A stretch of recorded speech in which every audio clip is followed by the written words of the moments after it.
Hi there, everyone. Welcome to today's webinar brought to you by the AI Hardware and Edge AI Summit team in partnership today with Kove and Red Hat. My name is Ruby Goodall. I'm a portfolio manager here at Kosaki Research, and I'm delighted to be joined today by John Overton, CEO of Kove, and Bill Wright, Edge AI Technology Evangelist at Red Hat, to discuss today's webinar topic on software-defined memory, tackling AI's challenges now with memory flexibility. If you have any questions for our speakers throughout today's session, then please pop them in the Q&A box throughout, and we'll be hosting a short Q&A at the end of today's webinar. You can also catch both of our speakers in just 2 weeks at the AI Hardware and Edge AI Summit in person on September the 10th to the 12th in San Jose. Now, without further ado, I'm going to hand over to our speakers to kick off the webinar. So welcome and thank you so much for joining us, John and Bill. Hello. Hey, good morning. So shall we just dive in, or how? John, go right ahead and take it away. I think it's a great idea. Let's go to the next slide, please.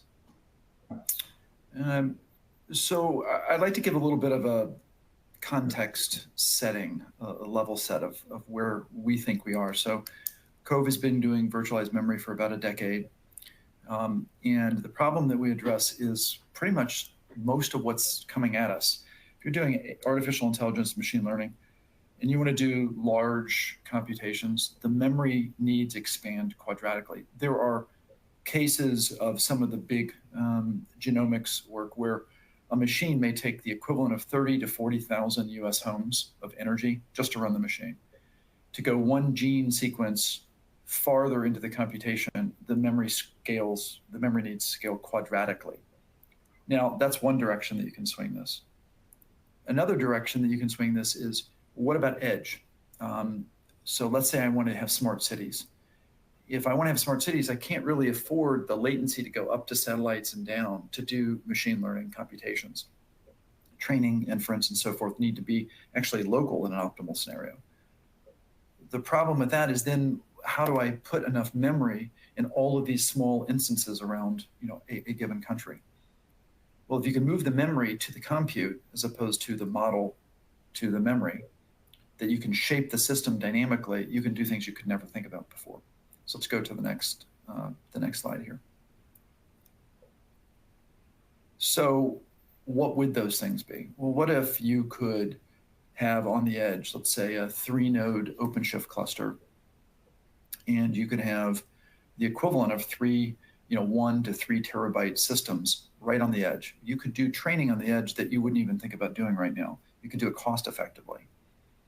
Let's imagine that you wanted to reduce your power consumption. If you move the memory around, you have less infrastructure per system, which means you have more flexible infrastructure, but it also means you use less power. We actually, with Red Hat, have demonstrated anywhere from about somewhere in the small side of 12% power savings up to 54% power savings. Imagine that you could cut the power in half of your data center. This can be done right now, today. It can be done on any piece of hardware that Red Hat supports. Now, what that means is you start thinking differently about what the landscape looks like going forward. And you start thinking about, well, what if I just think about building the best model, not about the cost of my data scientists or the cost of the power or the hardware, but about the flexibility of what I can do to go forward. Now, at the crux of all of this is really DRAM and memory, because you've got to push the I/O into the processing infrastructure. And I think with that, it's time to hand it over to my colleague, Bill.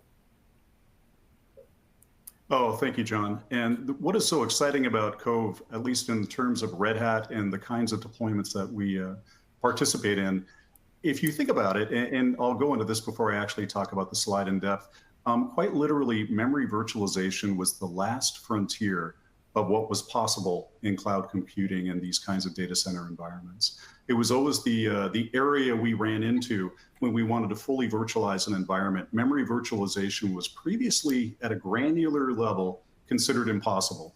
That is the thing that Kove has tackled over many, many years of research and production environment deployment to basically understand what that environment looks like, but then also reapply it from a cloud computing and hybrid cloud paradigm.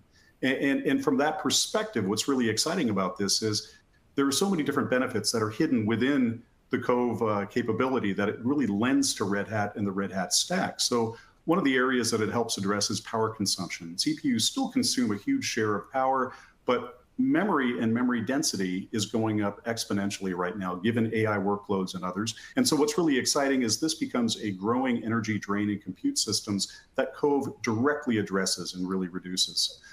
Memory-hungry applications like AI and AI training runs, et cetera, are becoming a real issue as well. And so Kove's memory management allows you to just exponentially scale across an entire data center using older or newer resources, it doesn't matter, and basically creates or eliminates, it creates the capability that you need for your training run, but also it completely eliminates bottlenecks.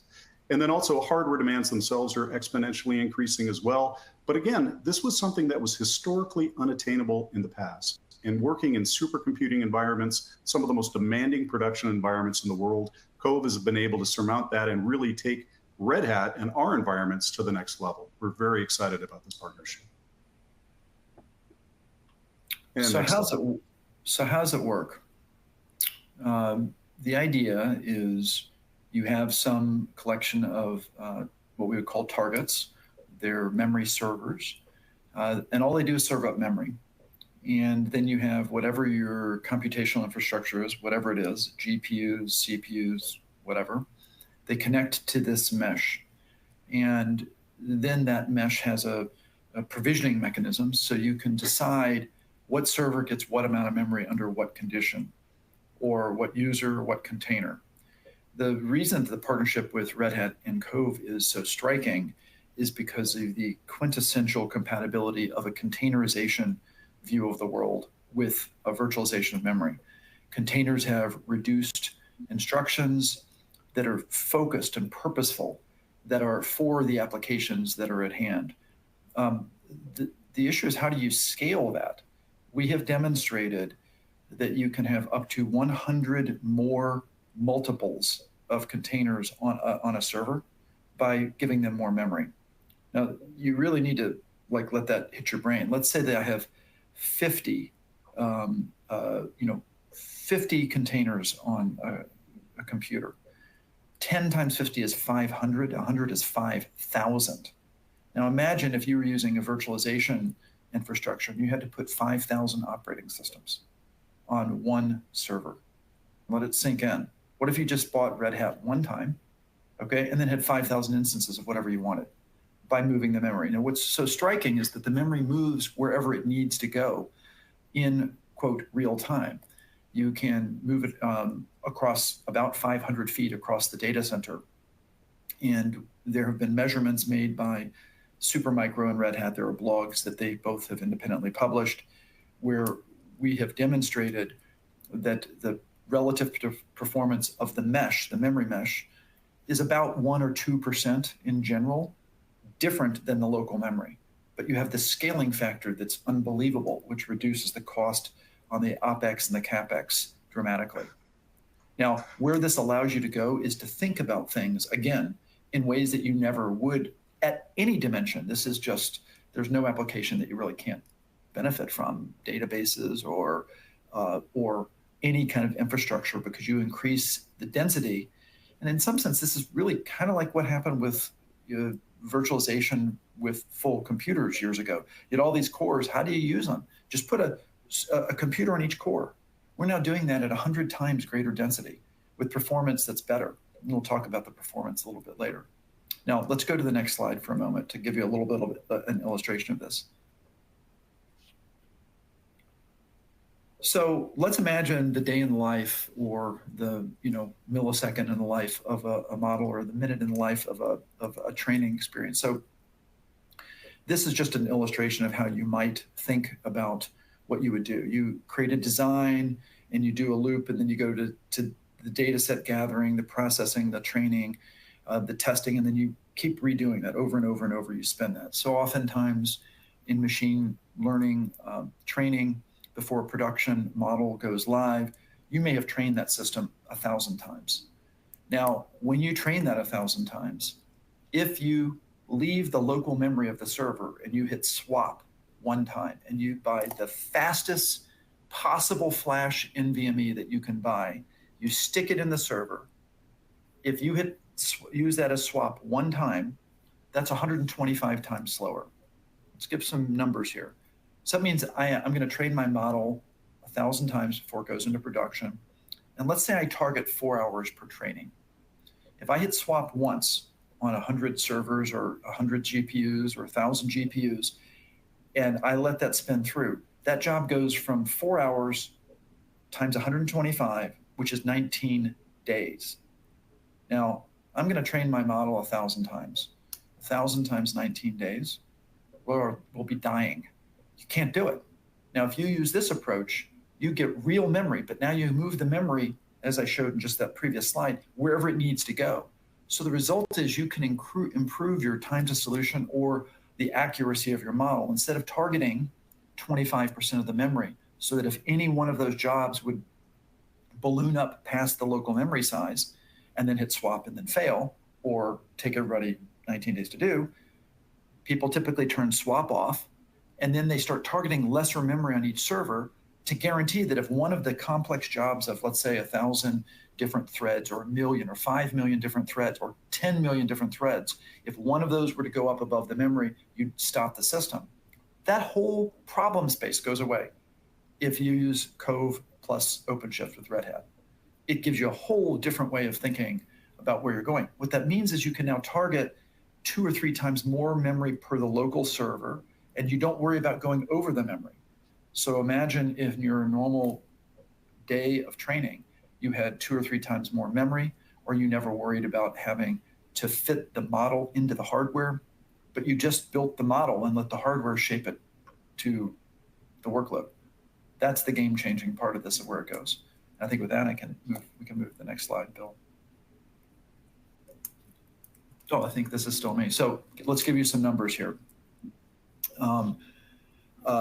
We have a customer that has demonstrated comparing OpenShift with Red Hat OpenShift plus Kove compared to a very well-known virtualization player, the dominant player, that apples to apples in the same server, the same hardware, the same chip, the same everything, just one with OpenShift and Kove and the other with this virtualization player, that the performance improvement was 60 multiples, not 60%, 60x. So another way to say that is you could get 60 computers of the other one, or you could get 1 computer with Kove and Red Hat. Now, similarly, also validated externally, power consumption saves up to 54%. And then we just talked about the 125x, the implication of where you can go with training. Where this leads you is, why don't you think aggressively about what the next market is that you want to go after? Why don't you think aggressively about solving problems that you wouldn't? Or how about just cost reducing? Your data scientists become more productive. Your time to solution goes, way up. Your cost basis goes down. Your power goes down. And all this is software using Red Hat and Kove software. That's it. On any hardware, literally any hardware that Red Hat supports, this works on. I think we can go to the next slide. So I think one of the exciting developments here is that OpenShift AI is really today's leading integrated AI platform, utilizing a wide variety of open source tooling to basically offer our customers and friends a way to basically build out, develop, and push AI workloads into production. So it really is an end-to-end offering, and Kove SDM really helps enable that from that perspective.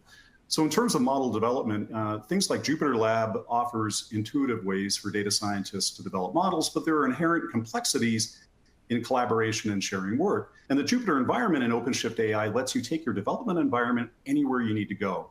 And as all of your workloads are in containers, collaboration is really as easy as sharing an image with your teammates or adding it to a list of containers that they can use. And it also offers things like integration with a wide variety of third-party tools. You can enable custom notebooks and eventually serve your intelligent applications into production. So there are some really interesting advantages from that perspective. And from an administrative perspective, getting more into resource optimization and lifecycle management, You can manage your data center resources using OpenShift and Kove very effectively. You can authenticate users, and you can apply auto scaling to your cluster to optimize costs, and you can manage your accelerators like your NVIDIA GPUs and Intel Gaudi in OpenShift AI to support compute-heavy workloads. So the combination of these two technologies is really quite powerful in today's environments. Next slide. So really, in summary, the way that Red Hat looks at this, particularly from an AI production environment perspective, we're getting rid of memory bottlenecks wholesale with the use of Kove SDM. One of the most exciting things about this is that those are no longer an issue with any kind of data center environment whatsoever. So you've really eliminated the very last bottleneck in virtualization environments. It really gives you that end-to-end construct, but also operational efficiency. And it delivers you a competitive advantage. If you need to train a model as fast as you can and get it into production, suddenly you have access to all the memory within a data center. And then also there are all these different innovative application and cloud services you can create around this capability and this flexibility. You can lower your infrastructure costs, lower power consumption, and you get a memory performance improvement that really scales out to the entire size of your data center and all the way out to the edge in many cases. But it's also superior to local memory from that perspective. You're not constrained anymore. And then you also have a very negligible application performance impact, literally in the single digits, 1% to 2%, versus some of the larger percentages for virtualization environments when those are taken into account. So it really is ready to go from that perspective. Kove has worked on the operator. They've gotten everything ready. It's been production proven. And so we're ready to go from a go-to-market perspective and very excited about this partnership.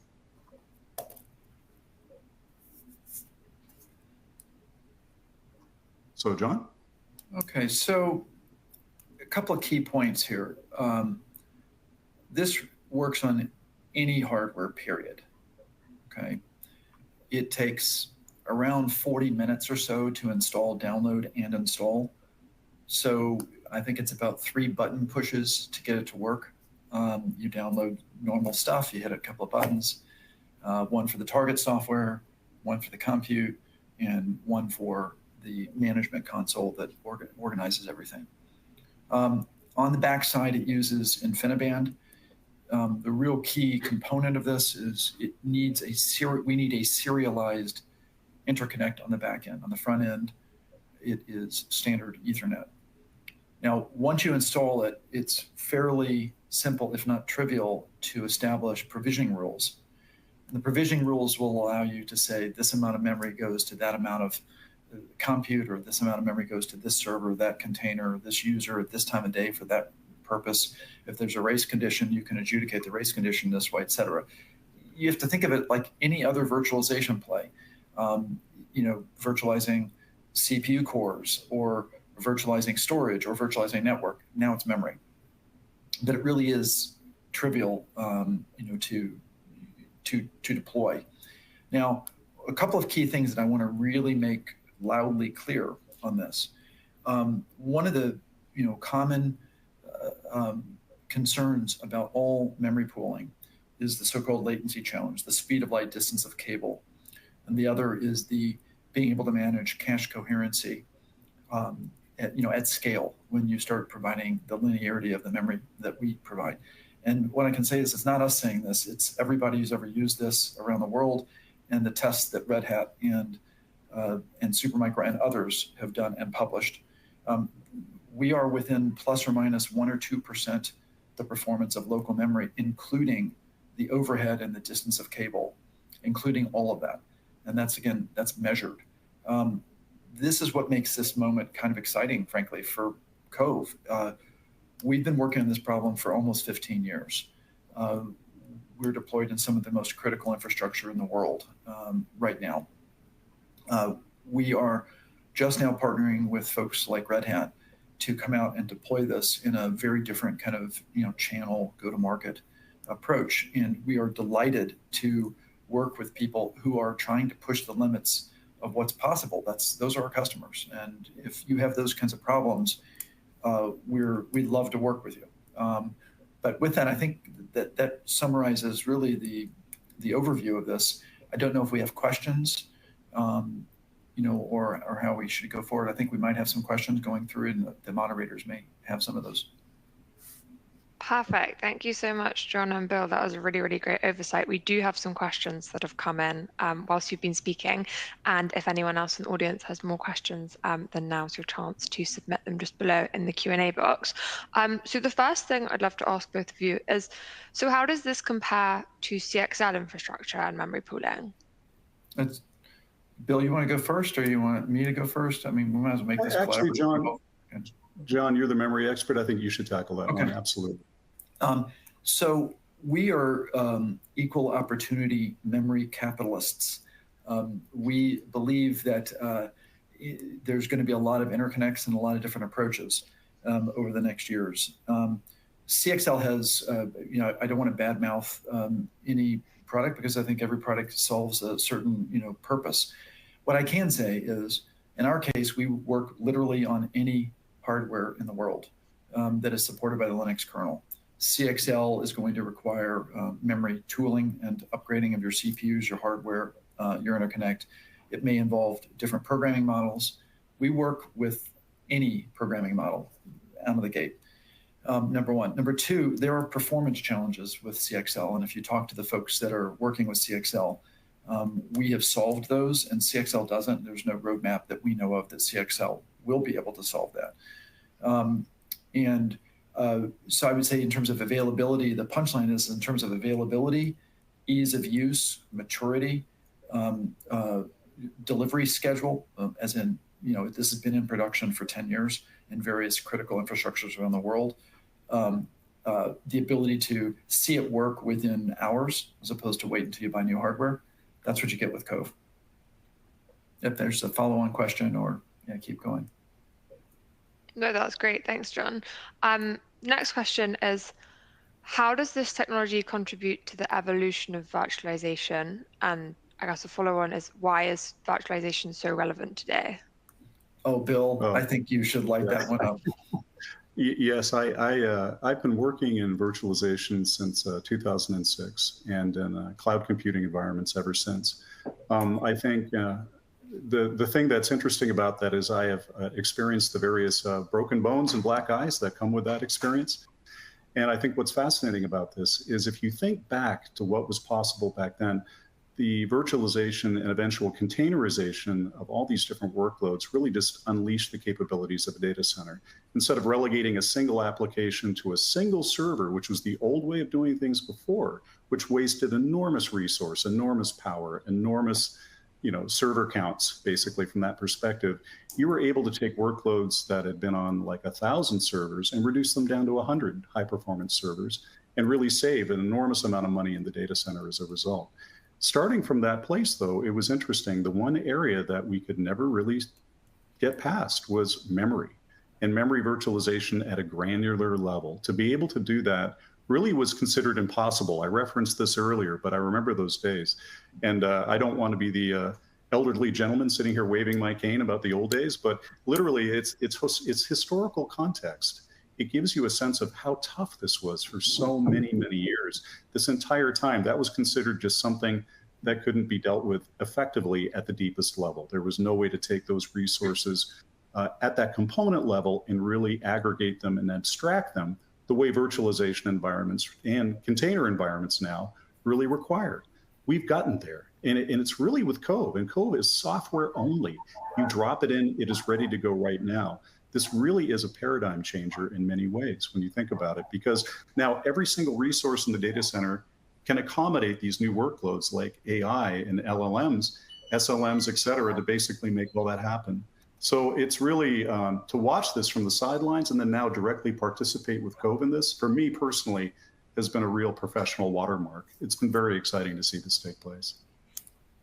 For sure, certainly a really exciting time to be involved. The next batch of questions that have come in focus on latency. So first of all, we've got, what impact does latency have on memory pooling, and how is it addressed? And then we've also had a question come in, how are you reducing latency with this pooling technology? So these are really good questions. First of all, we have over 65 issued patents on this topic for over the last 10 years. This is something we've spent 15 years actually working on. And what I can say is we have nanosecond latency differential. The performance across one port to another has a variation of average of less than 10 to 15 nanoseconds. It's hard to be more accurate at that level. And that's whether you're moving the memory across one port to another port on a bus or across 1,000 ports. The variation of that is in the single double digit nanosecond range. First. Second, the implication about the performance of the local system, everything we have said today is about the performance compared to local memory, local DRAM. This is not storage. It's not storage class memory. It's not PMEM. This is memory. And it performs, behaves, and does what memory does, just at grand scale and at arbitrarily linear scaling, frankly, and with the ability to provision it and to isolate it to whatever needs to be isolated. So when you think about what the impact is of having memory pooling, and you go to which is the obvious place, you go to the speed of light distance of cable. I've got a nanosecond travels 9 point something inches or on copper, and 13 inches or so in vacuum, whatever the actual number of that, just call it a foot per nanosecond. And I put the memory 100 feet away, you think it's 100 nanoseconds. We hide that latency. We hide that latency under great care. And this has been validated so many times, I couldn't count how many times it's been validated. Mr. Wright here had Red Hat do some very brutal testing, as in hundreds of billions of tests over a period of weeks and months, because it was considered, before we did it, impossible to solve. And the results speak for themselves. And Bill, you might want to mention something about the brutalization that Red Hat put us through. I think, quite honestly, when John approached Red Hat and told us, and his team informed us about the advantages that they could basically carry into our production environments, quite honestly, it was difficult to believe. John is a very earnest and very honest person, and I quickly detected that, and I said, well, this is great, but our customers are definitely going to want to see the performance results themselves, and we'll have to do that with a significant vendor from a hardware perspective, and really put together all the recognized components that people would find compelling. And so we went to Supermicro. We got a number of folks, key architects and our performance teams involved, and we were able to really get together and prove this use case out. And if you think about the other use cases that Kove has really gone into, for example, the Swift financial system, Kove's memory management is used by that system for AI anomaly detection with a very specific use case. So it's really interesting to see these very, I guess you could say, amazingly difficult environments that Kove has been able to navigate and really provide this kind of at a stack perspective that we've never seen before. We very quickly got behind it and are now taking it into our customers. And our customers, now we're going through the process of showing them that it really works too. So it's very exciting. It's one of those times in the industry where you begin to see, I guess, a new advance take place that's really going to unlock even more potential. This is one of the real ones. It's very exciting. Sure. Well, thank you so much to both of you for all of the questions you've just answered and for the presentation today. Unfortunately, that's all we've got time for, but for all of the questions that have been asked in the chat that I can still see, the Kove team will be in touch to answer your questions, or alternatively, as I said, both John and Bill will be at the AI Hardware Summit in just under 2 weeks now. So please come down if you are in San Jose to meet the Kove team. Come by our booth. Yeah. Come by our booth. And John's keynote will be on Thursday the 12th. So thank you so much, everybody, for joining us today. Thank you to both of our presenters, and hope to see many of you in 2 weeks at the AI Hardware Summit. Thank you. Bye. Thank you very much.